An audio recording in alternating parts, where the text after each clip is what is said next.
تیسرے کلمے کی فضیلت اور اہمیت۔ اعوذ باللہ من الشیطان الرجیم، بسم اللہ الرحمن الرحیم۔ رسول اللہ صلی اللہ علیہ وسلم کی چچا زاد بہن حضرت ام ہانی رضی اللہ عنہا بیان کرتی ہیں کہ رسول اللہ صلی اللہ علیہ وسلم میرے پاس سے گزرے تو میں نے کہا، میں بوڑھی اور کمزور ہو گئی ہوں، مجھے کوئی ایسا عمل بتا دیں کہ میں جو بیٹھی بیٹھی پڑھتی رہا کروں۔ آپ صلی اللہ علیہ وسلم نے فرمایا،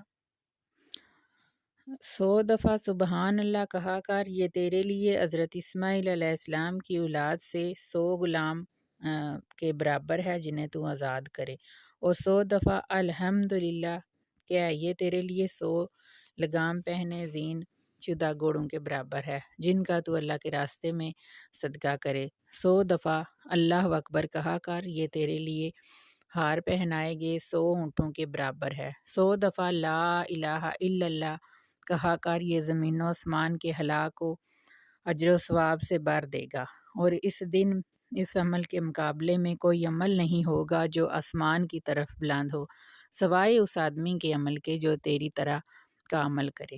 اس حدیث سے کئی باتیں سمجھ آتی ہیں، آپ بھی غور فرما لیں۔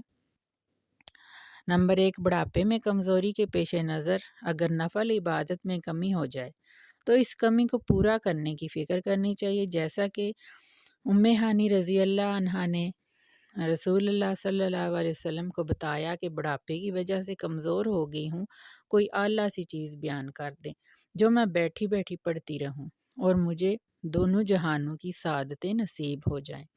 کئی بزرگوں کو دیکھا گیا کہ وہ بڑھاپے میں بھی بہت لاپرواہ ہوتے ہیں، فرائض کی پابندی نہ ہی نوافل کا شوق۔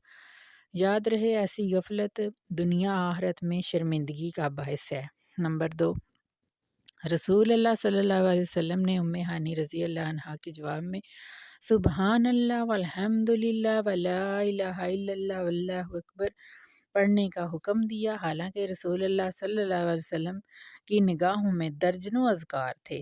اس کی وجہ سے صرف اور صرف یہی ہے کہ کوئی دوسرا ذکر بھی اجر و ثواب اور درجات کی بلندی میں اس کا مقابلہ نہیں کر سکتا۔ نمبر 3، اور پھر رسول اللہ صلی اللہ علیہ وسلم نے ان کلمات کو عظیم الشان صدقہ و خیرات کے برابر قرار دیا ہے کہ غریب سے غریب شخص بھی اس پر ہمیشگی کرتے ہوئے اللہ کی جنت میں صحیحوں کے برابر درجات میں پہنچ سکتا ہے۔